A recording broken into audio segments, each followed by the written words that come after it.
بەناوی خودایی بەخشندەی میهرەبان. بەڕێزان خۆشەویستان، بە بۆنەی هاتنەوەی جەژنی قوربانی پیرۆز لەو دروشم و شەعیرە پیرۆز و گەورەی کە خوای گەورە خۆی سوبحانەه وتەعالە دەفەرمێ ومن يعظم شعائر الله فإنها من تقوى القلوب.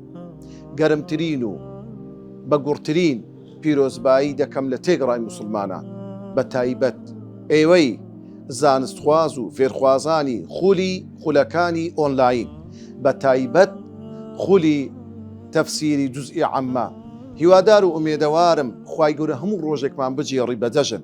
خوای گەورە ئەو جەژنەمان لۆ بجێڕی بە پردێک لۆ جژنی هەرە گەورەمان کەوا ڕۆژی گەیشتنەوەمان بە دیداری خۆشەویستمان، نوری چاومان، پێغەمبەرمان خۆشەویستمان صلی الله عليه وسلم.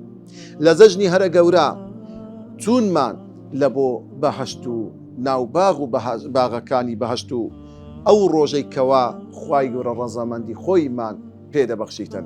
یاخوا هەموو ڕۆژێکتان خۆشی و شادی بێ، هەموو ڕۆژێکتان بەختەوەری بیتن.